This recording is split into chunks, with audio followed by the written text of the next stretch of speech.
بتائیے کہ सबसे पहले आपका जो केस है वो क्या है और आपको प्रोटेक्टिव बेल मिल गई है, कब तक पेश हो रहे हैं कराची में? कराची में विद इन 10 डेज होना हमें इंशाल्लाह, 10 दिन के अंदर होंगे पेश। 295 का एक है कराची में हैदरी थाने में, काफ़ी पुराना है, विद इन 10 डेज हो जाएंगे इंशाल्लाह। अच्छा बट साहब, कल ये खबर चली थी कि जनाब आपको डिपोर्ट कर दिया गया, इसमें कितनी सदाकत है? नहीं सर, बिल्कुल बुलशिट सी बात है, कोई डिपोर्टेशन नहीं हुई और डिपोर्ट होके इंसान बिजनेस क्लास में वापस नहीं आता। मैं बिजनेस क्लास में आया हूँ।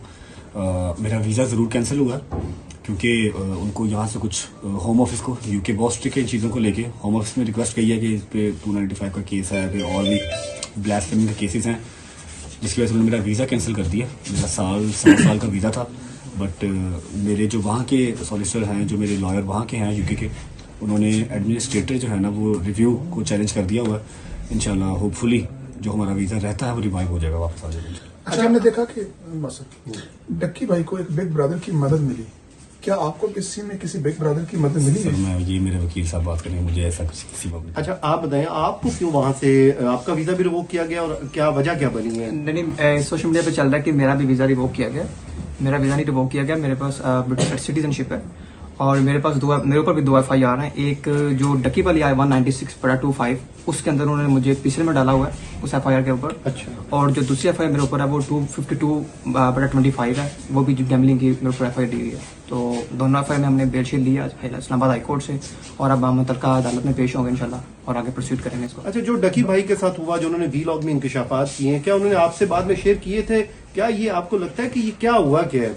मैं जब डकी से मिलने गया था तो हमारी ज़्यादा बातें नहीं हुई, बस जो बातें हुई वो मैंने सोशल मीडिया पे बता दी थी कि जो कुछ चला है, और बस बाकी कुछ चीज़ें हैं वो इंशाल्लाह वक्त जब आएगा तो बताएंगे। तो उस दिन उस टाइम आपको भी नोटिस आए थे, समन वगैरह? नहीं, मुझे नोटिस नहीं आया। मैं जब उसको मिलने गया था तो मुझे उन्होंने डिटेन कर लिया वहीं पे और मेरे दोनों फोन भी ले लिए और मुझसे ज़बरदस्ती उन्होंने साइन भी करवाए, मुझे गालियाँ शालियाँ भी दी उन्होंने, लेकिन कोई नहीं। बाकी अपना बाद में मेरे वकील साथ थे, हमें छोड़ दिया गया और उसके बाद हम वहाँ से चले गए। अच्छा बट साहब, ये बताइएगा, जैसे आप कह रहे हैं कि हमारा वीजा रिवाइज हो जाएगा, तो आपको उम्मीद है कि आप वापस फिर जा सकते हैं या फिर वही है ECL वगैरह में कर?